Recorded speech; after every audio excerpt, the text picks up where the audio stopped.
Thank you for joining Seattle Public Utilities Ask Evelyn Live. I'm Gemini Davis. Welcome to Recycle Madness, the sweetest round of 16. This month, we're taking a page from the college basketball playbook with Recycle Madness. We will have matchups of the most maddening items to recycle, but in the end, only one can be crowned as champion. As always, Pat and Beck will be here to join in on the trash talking fun. I hope you all are as excited as we are, and this has been being able to get to see who advances. And let's see if we can get them added now. Hey, how's it going, Pat? Hey, Gemini, how you doing? Doing great. Hey, How's it going, Becca? going great. Good to see you guys. Good to see you too. Recycle Madness, woo! All right. Sweetest round of 16. I'm so glad to be here with you guys. This is awesome. I agree. We have made it. We've made it. Should we get started? Yeah, I just want to say thanks to all the folks out there who turned in their brackets. We have had a huge response. We're very happy. We've got a lot of people turning in their brackets to consider. Yeah, absolutely. All right. So again, folks, we've got 4 regions that we're working on. We've got, Gemini, do you want to run us through our regions? Yes, we've got the plastics regions. We've got the textiles and housewares region. We've got paper. And we've also got the metal and electrical region. All right. So where are we starting first for going through last week's matchups? We will start first with plastics. Our plastics, we've seen number 1 clamshell versus the number 8 seed, which was the plastic jug. And we got to see the clamshell move forward. Number 1 seed advance. All right, plastics. All right. All right. So, the clamshell moves forward. The jug does not. The jug is it's an item that a lot of people have questions about because of the cleanliness maybe or the number on the bottom. The clamshells, way too many questions on clamshells, right, Becca, for it to not move forward? Oh, yeah. I mean, absolutely. All about clean, empty, and dry with recyclables. There's a lot of questions about both of these, but this one just has so many more opportunities for messiness. So for sure, it's good to see number 1, and no surprises here, number 1 seeds moving forward. Number 1 seed for sure. This next matchup was very close. So we had the number 5 seed, the foam block, versus the number 4 seed, which was the plastic bag. And that was very tight. But in the end, the foam block came through as the winner. All right, so foam block moves ahead. Foam block for us, it's a special item pickup. It's something folks can go online and request a collection of at their house, where they live. Plastic bags, Becca, the challenges around that are immense. I gotta say, plastic bag, this is a number 4, number 5 seed matchup. Plastic bag was really bringing it here. Like, there are a lot of questions about plastic bags, right? Because we used to keep them in the curbside cart for a really long time. We were kind of one region that would really allow them in the curbside cart. So this has been a really big change up. I have to say I was a little surprised at this one. I agree. Close. A little bit, but foam blocks coming on strong. We got some new foam legislation coming on the state level over the next couple of years. So there's a little chatter in the foam kind of, in media and whatnot over the past few months. So that could have impacted the data points there on the lookup tool. Absolutely. So really quick, plastic bags, you cannot put these in your curbside cart, but you can take them back to retail locations. Check out all the information on the Where Does It Go tool. And we got a question here about special item pickup. Foam block is in fact free. Yes. You need to go online to seattle.gov/special items, and you can schedule that pickup for free. So absolutely check that one out. All right, Gemini, where are we at next? What's our next matchup here? We had some excitement going on in the plastics region. We had number 3 seeded plastic cup versus number 6 plastic envelope. And we got our upset here. Number 6 came through as the winner. Plastic envelope, plastic cup. Plastic envelope. All right. Plastic cups, Pat, we get a lot of questions about that one.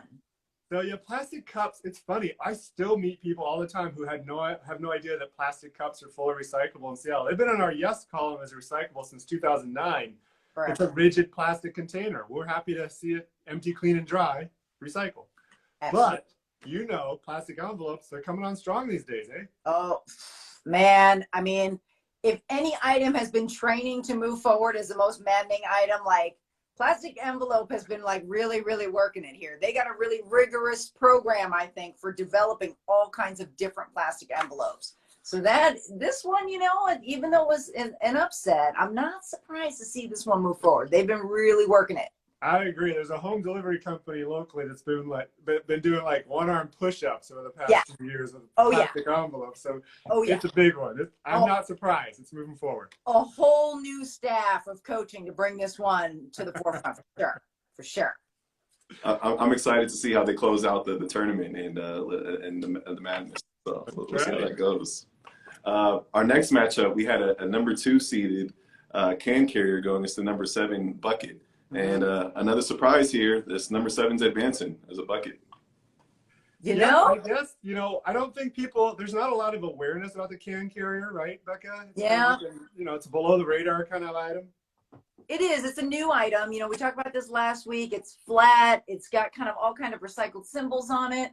And I think what's really confusing is that it's new. And it's got that specter of like the old program of the, the real flimsy 6 carriers. When I was a kid, you would be seeing sea turtles, with them wrapped around their neck, and nobody wanted that. No, babies show up and they're like, oh man, I don't know about this, but it sorts, it's all about sortation. And this is just like a lid. It's definitely over 3 inches, so you're all good. But the bucket prevails. The bucket moves forward because, it's a big item. There's a lot of it out there. There's a lot of product that people buy in plastic buckets, like, as long as it's clean. I mean, you can recycle clean buckets. And so it's moving forward, and we'll see it matches up next time against the plastic envelope. So the bucket's going to have a tough go, but we'll see how it turns out. Yeah. We do have a couple of questions that came in about our about the envelopes. So we did have one question about, which one had the most questions. That's a really good question. And that's what this whole month is about, is to figure out which one had the most questions. And if an item moves forward, we got more questions about it. That's simple as that. So the data doesn't lie. We had one more question about if you got to take the label off of it I'm guessing you're thinking about the plastic envelope. So again, that's not a curbside recyclable item. No. That's something that has to go back with your plastic bags for a retail drop off. So if you can take the label off, I was actually thinking about this the other day, Pat, you were talking about how it's a conscientious action to take the label off. I claim it as a compulsive action when I'm there peeling those babies off, but you don't have to, but it's fantastic if you do. That's right. It's good on you to do that. Reduces contamination for the next step of the phase of that material being recycled. So it's appreciated, not required, but definitely a good move to make. Exactly. Conscientious or compulsive. Either way, you're in good shape. So, all right. So next region, where are we going, Gemini? Yes, a lot of surprises there in the plastics. We'll have to see if the same is true for the textiles and housewares. Our first matchup there was a number 1 seeded shoes versus number 8 clothing. And no big surprise there. The 1 seed advances again. That's right. Shoes. That's right. I mean, shoes are a bit of a curveball for folks. A little question about what types of shoes, so many different types of shoes. And I think everybody's known for a long time that all clothing can be donated, dropped off, not through our curbside program, of course, but through our thrift partners throughout the community. Absolutely. Through the Thread Cycle program that we're part of that King County manages, and they recycle all of that fiber. So lots of questions about shoes, but clothing, it makes sense. Makes sense that it got beat in this matchup. No big surprises there. So the sneakers move forward. Yes, they do. All right. All right. For our next matchup, we had the number 2 seeded light bulbs versus number 7 sheets, and no big surprises here as light bulbs move forward. That's right. All right. So, light bulbs are just one of those things that we do get a lot of questions about. We'll talk about that a little bit more. What are you thinking about sheets and linens? How come they got bounced, Pat? Well, I think, again, it falls into the clothing category. It's like most people know that it's a commonly accepted item at thrift stores. So I think there weren't as many questions about it, but the questions we do get, it seems like, is that, how clean do we have to launder them? Yes, of course. Please launder your textiles if you can before you donate them for reuse and recycling. Absolutely. All right. Where are we going next? For this next one, we had a 3 seeded speakers versus a number 6 rugs. And this is very tight. But in the end, actually, the number 6 seed prevailed as rugs. So they were able to beat out the speaker. I mean, I have to say, you know, I am surprised here. We got, you know, number 3 speaker getting kicked out. And part of that, you know, Pat, you talked about the eCycle Washington program. Yes.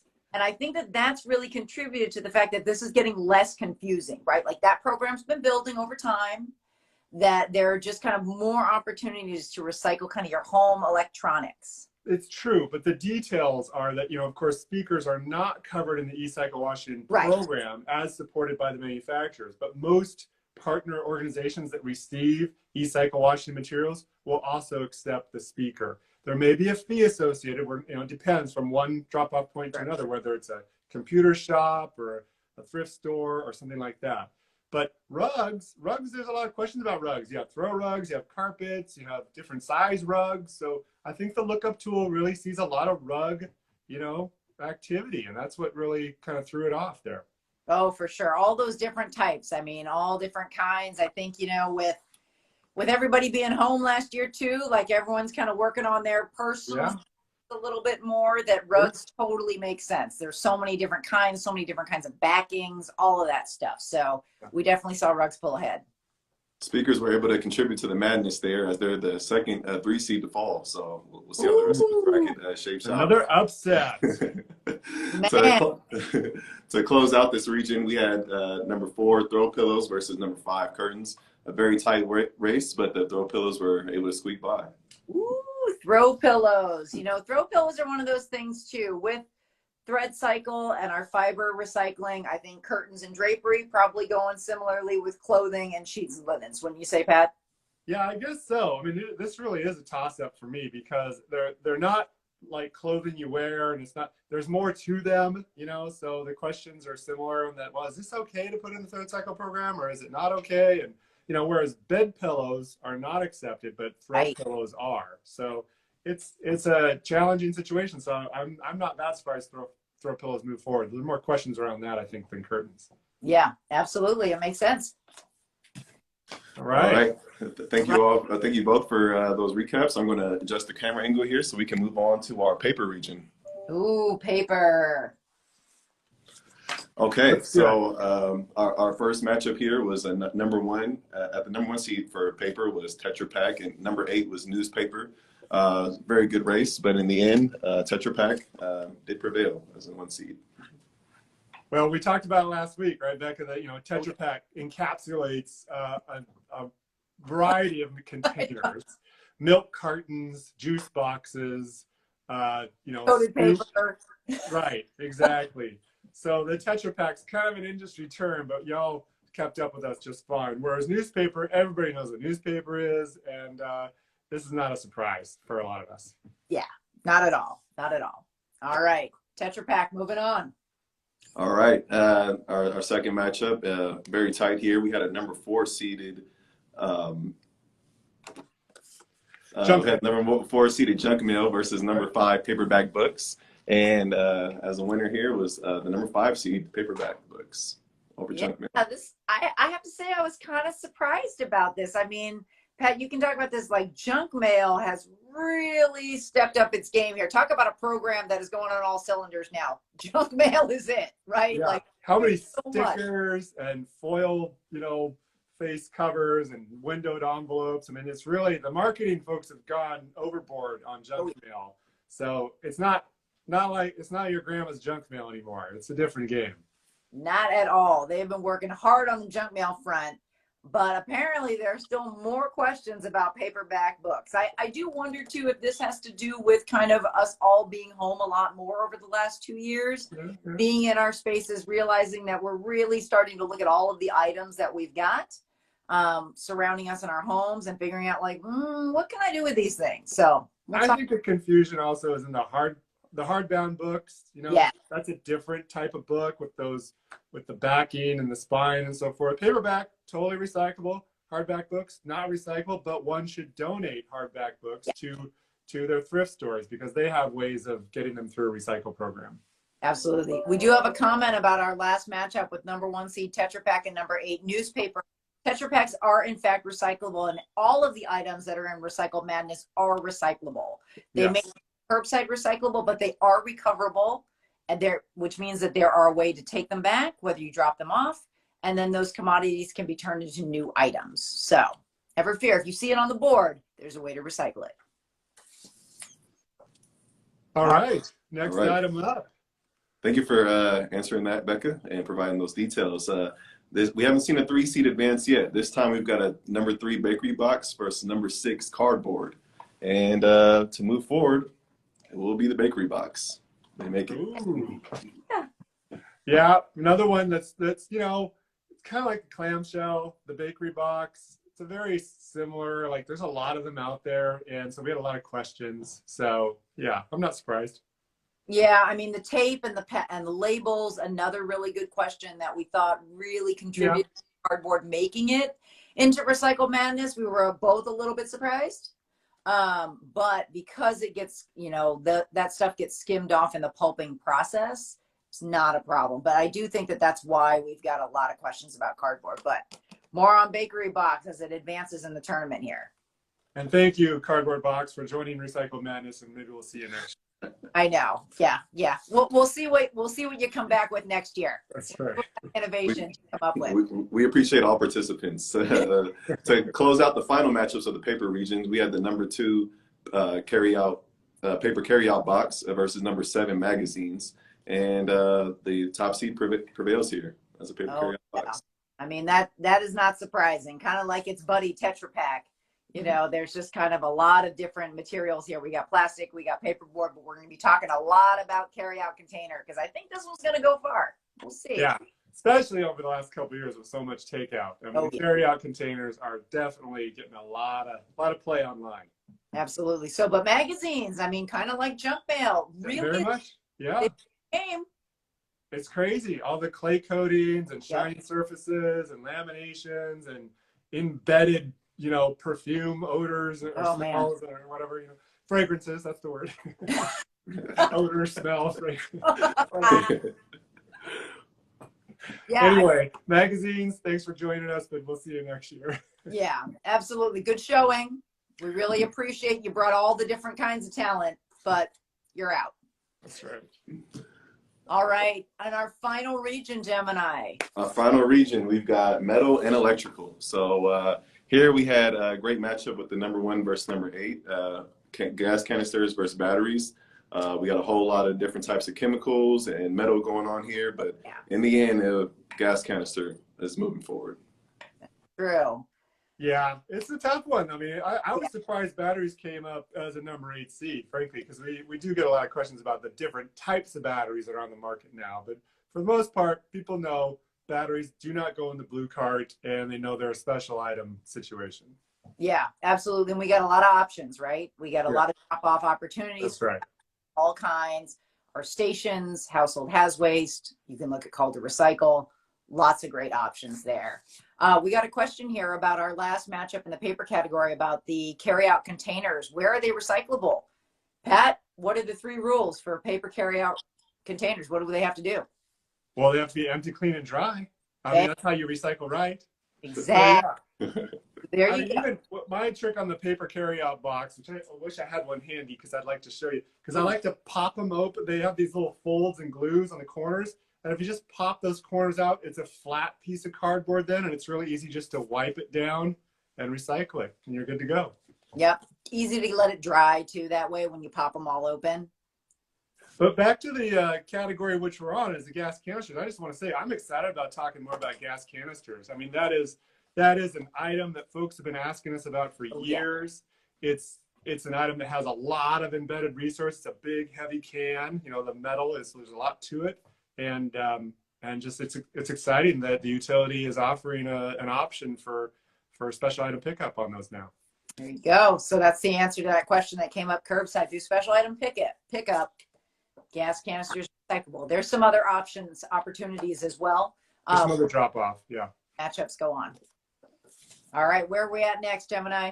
Next, we've got another tight matchup. Number 4, string lights versus number 5, television. Apparently, a lot of you need to get rid of your televisions because number 5 prevailed here as a television over string lights. Right, a little bit of an upset, a mini upset in the midst of the category here, a 4 seed and a 5 seed. Absolutely. I think with the string lights, you know what, we talked about this a little bit last week, but really what is recyclable in here? It's really only recyclable through the EcoLights program. It's a drop-off only. And really what's recyclable is there's a copper wire that runs along the inside of the cords. And that's really what's recyclable. That's the recoverable material. So I think that it's fairly straightforward, even though it can be a little bit confusing. I am surprised how many of y'all are getting TVs. So, you know, let us know what movie night is, because we'll be over. But, you know, there's a lot of good information about, you know, how to do TVs, but there's a lot of those out there too. A lot of different. Yeah, absolutely. So TVs covered in the eCycle Washington program. It's easy to punch up ecyclewashington.org, and you can find a drop-off location for your TVs. The companies that process the TVs, the cost to process them is afforded by the industry, the manufacturers of TVs. So it's a great EPR, Extended Producer Responsibility Program. We're really happy. So I'm happy to be still talking about TVs in the Recycle Madness here. We'll be able to talk about them a little more next week, I think. absolutely. All right, where are we at next, Gemini? Our next matchup was number 3 aerosol cans versus number 6 toaster. And for this tournament so far, I'm seeing that 3 is not the lucky number, as toasters are moving forward here. Wow. I'm shocked. I am too. Can't believe that. I'm just so surprised. I'm totally surprised because I just, you know, I mean, my memory is fallible. This is why we're looking at the data and the analytics, is that aerosol cans can be a confusing thing. You know, we got PAM right here, but you also have hairspray, you've got cleaning products, you've got all kinds of different stuff that come in a steel can with accelerant in it. And so we get a lot of questions about this. So this PAM container, once it's empty, curbside recyclable. Same with your hairsprays. If it had chemicals in it, if you were like spraying something, you know, I don't know, WD-40 or that that expandable insulation, those cans, you want to take those to household hazardous waste because they've got a pretty powerful accelerant in them, and they'll be able to dispose of those safely and recover that steel. And the other thing about all those types of cans and products, Becca, is we want people to use up the product. If you use up the product and it is an empty can, it can go in the garbage if it had the hazardous materials in it. You know, bug killer or insulation. They're just solid waste items once they're empty. But if there's product in there, that should not go in the garbage. It should go back to HHW. Right. Absolutely. But this one too, empty, you can put that one. If it's non-hazardous, that can go in your recycle bin. And toasters, I guess, prevail. So we'll be talking about toasters next week. All right. Okay, and our final matchup here was number 2 cell phone versus number 7 bottle caps. A lot of people had bottle caps advancing and moving forward. We hate to disappoint them, but cell phone takes the winner here. Yeah. I think we get a lot of questions around bottle caps. A lot of those are on the plastic on plastic. The fact that a bottle cap, a plastic cap can stay on the plastic bottles now. So that was kind of the churn of questions around bottle caps. Most people know that these types of bottle caps I'm showing here are not accepted for recycling in our curbside program. Yeah, absolutely. And I mean, like a lot of programs out there, cell phones, I mean, you see the big money. I'm not going to name any, like, you know, names of like larger sports programs maybe that can afford a little more money to throw into things. But I think that's what's going on with cell phones here, right? They got a lot of different angles that they can come out, the maddening handling of what to do at the end of life. And honestly, it's turning around so much faster. Yes. Cell phones seem to be coming out really quick. Yes. People are having more and more of them at home that they're trying to figure out what to deal with. So not surprising that cell phone's going to advance. It's a special item pickup for us, and it's also, there's plenty of drop-off opportunities. All the carriers, pretty much all the cell phone stores will take back the cell phones on either a turn-in basis for your next product or just the fact that they'll provide responsible processing for the old cell phones. Absolutely. All right. Well, man, those were some good matchups. It's been really interesting. And I mean, of course, all of this is powered by your questions, right? Those that you send to us, that you ask us when we're out and about, and you type in on the Where Does It Go lookup tool, seattle.gov/utilities/where does it go. So all of that stuff is leading into the counting and the analytics and how the championship is progressing for Recycle Madness. So keep those questions coming that way. Or you can also send us questions directly about specific items that you would like a little more detail on. You can send them to us on Facebook, Twitter, Instagram, or on askevelyn@seattle.gov. We love getting email from you guys too. Oh, we got a quick comment here that the zoo also takes cell phones. That's a nice service to the community. I didn't know that. Yeah. All right. There's a lot of information on the Where Does It Go tool. There are places that will take it back in addition to the zoo, which is pretty great. So, all right, folks, thank you guys so much for joining us for the sweetest round of 16. And next week, we'll be back for the ultimate 8, where we get winners from this week. We're going to see, who's going to really be able to bring it, right? Like, who are the most like confounding recyclables and which ones are really going to move forward? The most maddening. The most maddening. Absolutely. We All had right. some great upsets here. It'll be nice to see how many of them can continue to move forward. That's right. I know. The maddening mayhem continues. It's, it's ever-changing landscape, folks. All right. And with that, I'm Becca Fong. And remember, life's simpler with less stuff. And I'm Pat Kaufman. Remember to recycle right. And I'm Gemini Davis. Thank you for joining us, and we'll see you next week when we discuss the Ultimate 8. All right. Bye. Take care. Bye-bye.